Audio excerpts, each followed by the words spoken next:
Lili Anfandi. Bismillah. Assalamualaikum warahmatullahi wabarakatuh. Alhamdulillah. Waalaikumsalam warahmatullahi wabarakatuh, Pak. Ya, siang-siang bagaimana kabar ini? Ngantuk? Alhamdulillah sehat-sehat juga. Ya, Alhamdulillah. Baik ya. Alhamdulillah selamat kali. Ya, kita lanjut lagi ini kuliah. Lalu libur ya. Ramadan, libur apa nyati. Sekarang kita masuk pembahasan keempat. Kelas B ini ya, sekarang perkuliahan keempat. Video perkuliahan saya rekam. Ini absen. Kelas B. Pertemuan pertama ini 8 orang absen.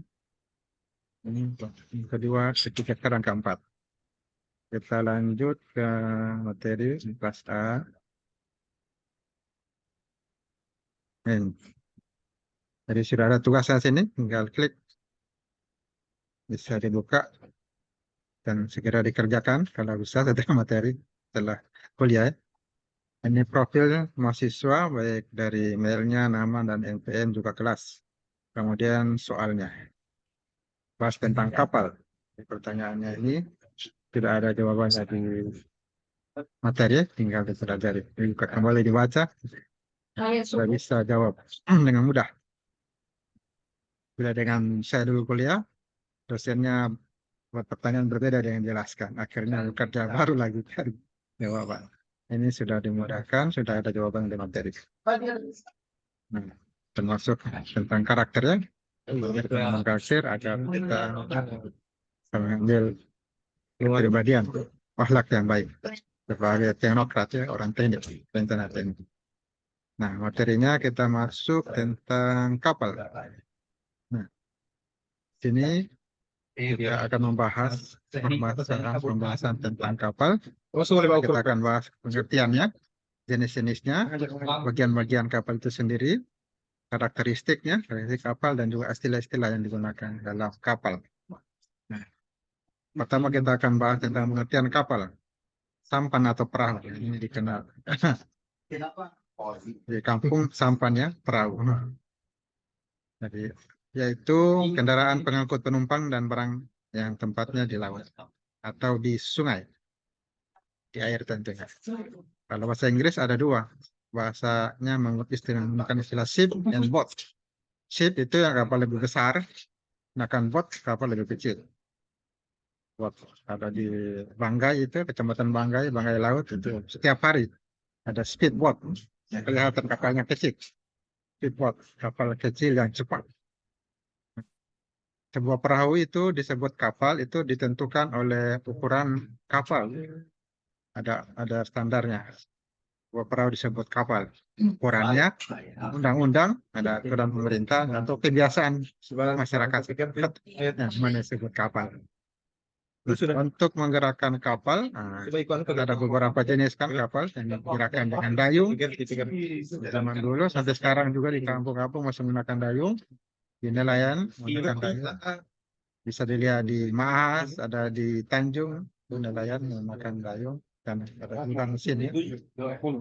Ada juga menggunakan angin. Nah ini dulu ya, ada kapal pinisi, nah itu menggunakan layar kan kekuatan angin. Ada mesin uap. Nah ini mesin pertama menggunakan mesin uap. Mulai zaman revolusi industri. Nah sekarang mesin diesel. Dan paling canggih itu menggunakan nuklir. Nah, kapal-kapal besar, kapal induk itu menggunakan nuklir. Luar biasa. Kapal nuklir ya. Dan besarnya bukan cuma menghancurkan, tapi juga menggerakkan kapal. Penelitian yang dilakukan berkaitan dengan kapal bermesin yang berjalan mengambang di atas air, misalnya hovercraft dan aeroplane, sudah ada penelitian.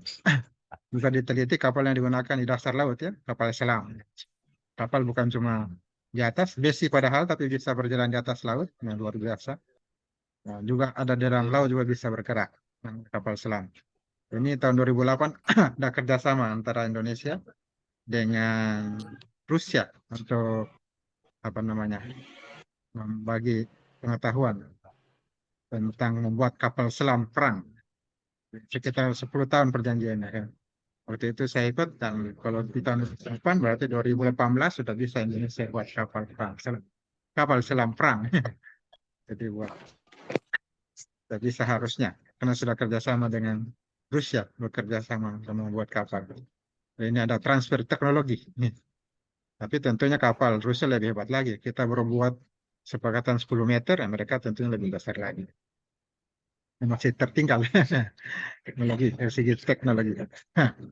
Nah, kapal itu memiliki keunggulan-keunggulan dibanding alat angkut lainnya, misalnya pesawat. Nah, masing-masing punya kelebihan. Nah, keunggulannya ini, misalnya kapal angin, ya kapal niaga, ya, kapal niaga dan juga kapal tanker, ya mampu mengangkat barang yang lebih besar, ya. Tentunya dengan apa kontainer, ya kontainer besar. Tuh, bisa dilihat di Tanjung, dan tempat pelabuhannya kontainer. Kapal penumpang bisa dilihat juga di Tanjung, kapal Pelni di Langkabela, kapal feri juga di Portokuan, ada apa, pelabuhan kayu, pelabuhan Rotan. Ada dua pelabuhan di sini, dua pelabuhan di Tanjung. Ada juga kapal penumpang menjadi kapal pesiar seperti Queen Elizabeth. Ada juga yang terkenal Titanic, tenggelamnya kapal pesiar yang tenggelam. Banyak maksiat dibuat, akhirnya tenggelam tengah lautan. Nah, pada masa lalu, nah, bahan-bahan pembuatan kapal itu dari kayu, dari bambu. Untuk menentukan arah kapal, ya, menggunakan layar. Pergerakannya tentunya tidak terlalu cepat, tidak bisa jauh-jauh. Karena untuk kembali kecepatannya tergantung angin. Dan dia bergerak di dekat-dekat pinggiran pantai. Nah, seiring dengan perkembangan zaman, bahan-bahan membuat kapal sekarang sudah menggunakan logam, menggunakan besi, menggunakan baja, karena kebutuhan manusia akan kapal yang kuat. Nah, untuk menentukan arah, sudah lebih canggih lagi. Awak kapal menggunakan alat bantu navigasi. Ada bintang, ada kompas, ada astrolab, dan peta-peta. Menggunakan jam pasir, ini zaman dulu juga. Jam ditemukan pada abad ke-17. Luar biasa, ditemukan oleh peneliti-peneliti Muslim di zaman khilafah dulu. Khilafah Abbasiyah itu paling maju dalam teknologi. Masuk jam ditemukan oleh mereka. Kemudian ada telegraf, ada radar, ada sonar, yang ini ditemukan pada abad ke-20. Sekarang abad 21, abad sebelumnya ini sudah ditemukan teknologi canggih. Jadi menjelang abad ke-20, ya, navigasi sudah dipermudah oleh GPS. Di HP kita sudah ada GPS. Memiliki ketelitian yang sangat tinggi dengan bantuan satelit. Luar biasa. Ada yang lebih canggih lagi, peralatan komunikasi modern yang sekarang digunakan para navigator, mualim, bisa dilihat langsung keadaan kondisi laut. Bukan cuma kapalnya saja, tapi kondisi laut bisa ditahu. Dengan menggunakan radar HARPA, ada menggunakan sistem GMDSS, Global Maritime Distress Satellite System, dan Inmarsat, International Maritime Satellite. Jadi canggih. Jadi radar HARPA itu radar modern yang bisa mendeteksi langsung. Dia bisa tahu jarak antara kapal dengan kapal yang lain. Dia bisa tahu jarak kapal dengan daratan berapa kilo. Dia bisa tahu kapal dengan daerah berbahaya, kecepatan kapal yang terbaca, kecepatan angin, dan punya daya akurasi gambar yang jelas. Canggih sekali ya, menggunakan radar. Kalau sistem GMDSS ini, Global Maritime Distress Safety System, ini satu sistem keselamatan pelayaran secara global. Nah, kalau satu kapal berada dalam kondisi bahaya, nah sistem ini akan memancarkan berita bahaya, mana posisi kapal, dia kirim nama kapalnya yang sedang dalam kondisi bahaya, jenis jenis bahaya dia kirim. Ini secara otomatis, cepat, tepat, dan akurat. Luar biasa sekali. Itu juga Inmarsat ini, International Maritime Satellite, ini suatu sistem pengiriman berita dia menggunakan email, telepon, telex, ataupun fax mail. Nah, inilah teknologi yang digunakan. Nah, sekarang kita masuk ke jenis-jenis kapal. Bisa diklasifikasikan berdasarkan tenaga penggerak, Nah, kalau tenaga penggerak itu ada kapal yang bertenaga manusia, berdayung, pakai dayung. Dan menggunakan layar, kapal layar, dan menggunakan mesin uap, disebut kapal uap.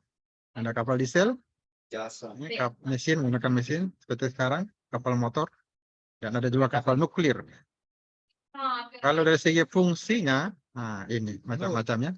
Ada kapal apa nih? Barang ya, mengangkat barang. Ada kapal penuntun masuk ke pelabuhan. Ada kapal ini kapal penumpang ya. Ada kapal selam, ada kapal perang. Di fungsinya ada juga digunakan berperang. Kapal selam pun ada kapal selam perang. Itu jenis-jenis kapal. Kemudian kapal itu memiliki bagian-bagian. Apa bagian kapal? Ya, anjungan kapal. Nah, ini ada anjungan kapalnya paling atas. Ada buritannya, ada geladak, ada haluan, ada jangkar, ada kemudi. Mana kemudi? Tidak ada gambarnya kemudi. Setir, artinya serius. Nah, itu bagian-bagian kapal. Jadi materinya sudah jelas ya, tinggal Anda baca kembali. Anda bisa jawab persoalan yang sudah diberikan dosen Dosen fakultas di TP. Google Form. Anda bisa baca kembali dan jawab di Google Form. Kemudian karakteristik kapal, nah ini karakteristik kapal. Yang menentukan karakteristik kapal itu ada 4. Ini daerah yang diperlukan untuk pelabuhan. Bagaimana daerah diperlukan untuk pelabuhan. Kedalaman lebar alur pelayaran. Alur pelayaran adalah materinya khusus, materinya dibahas alur pelayaran. Dan luas kolam pelabuhan, panjang dermaga ini juga akan dibahas. Kolam pelabuhan satu pertemuan. Fasilitas pelabuhan juga dibahas nanti. Di laut maupun di darat. Ini untuk menentukan karakteristik kapal. Nah ini dia. Karakteristik kapal secara umum. Terdiri dari bobotnya ini dari 15 satuannya ini. Luar biasa ya bobotnya, ada panjangnya, lebar, draft. Nah ini kapalnya, jenis kapal semua. Ada istilahnya ini kapal penumpang GRT, kapal barang, barang curah maupun peti emas menggunakan DWT. Apa itu? Nah itu ada dijelaskan dalam istilah-istilah tentang kapal. Di antaranya DT, displacement tonnage. Apa itu DT? Sini dijelaskan. Yaitu ukuran isi tolak. Volume air yang dipindahkan oleh kapal atau sama dengan berat kapal. Ada air yang berada dalam kapal. Kalau DWT ini satuan yang menunjukkan bobot mati, yaitu berat total muatan yang dapat diangkat oleh kapal. Ya. Jadi memang ini untuk kapal barang DWT. Jadi bobot barang yang bisa dia bawa ya, yang bisa dia angkut. Bobot maksimumnya. Begitu juga GRT ini ukuran isi kotor, yaitu volume keseluruhan ruangan kapal. Nah, ini kalau kapal penumpang GRT, satuannya GRT. Ya, ini volume keseluruhan ruangan. Istilah-istilahnya. Istilah lainnya ada draft, ada length of overall, dan ada length between perpendicular. Nah, draft ini syarat, yaitu bagian kapal yang terendam air, dalam keadaan muatan maksimum. Kalau ini panjang total, length overall, ya, panjang kapalnya dari ujung sampai belakang. Di depan itu disebut haluan, belakang itu disebut buritan. Itu juga length between perpendicular, singkat LPP ini panjang garis air. Panjang antara kedua ujung desain load waterline. Nah, ini istilah-istilahnya sudah ada dijelaskan di sini. Ada LOA, ada GRT, DWT. Jadi ini satuan-satuan sudah dijelaskan. Jadi demikian ini soalnya silakan kerjakan di Google Form. Jadi singkat saja materinya. Bisa dibaca-baca kembali lagi. Ada pertanyaan mungkin? Kalau tidak ada pertanyaan tambahan, saya lanjut dengan materi pengembangan karakter ya. Gol. Kita coba mengambil karakter yang terbaik, yaitu karakter para nabi. Nah, sini kita coba ambil karakter dari Nabi Sulaiman alaihissalam. Ya, bagaimana kita bisa terpenuhi kemampuan kita sebagai orang teknik, bisa merencanakan, juga bisa menjadi orang yang berakhlak mulia. Untuk itu materinya dari ini, materinya dan diarahkan juga untuk pengembangan karakter. Untuk kali ini kita coba ambil pelajaran dari Nabi Sulaiman alaihissalam. Di sini dikisahkan Nabi ini adalah putra Nabi juga, Nabi Daud alaihissalam. Dari kecil dia sudah rajin ibadah, taat ya pada orang tuanya, dia taat ya, tidak seperti orang yang lain yang nakal dan sebagainya. Dari kecil orangnya taat, pintar bersyukur, tidak suka komfort nikmat, tidak mudah stres, jadi bersyukur. Dan Allah SWT mengaruniakan pada Nabi ini menjadi raja dan Nabi utusan. Nah, sejak kecil ibunya selalu berpesan agar tidak terlalu banyak tidur. Itu tukang tidur. Ini membuat Nabi Sulaiman meluangkan waktunya untuk belajar apa saja dia pelajari sehingga dia memiliki kemampuan yang hebat. Dan juga rajin beribadah. Malam hari beribadah, belajar, dan siang hari lalu belajar. Dan orang yang belajar memang orang ahli, maka dia kemudian menjadi orang yang memiliki kelebihan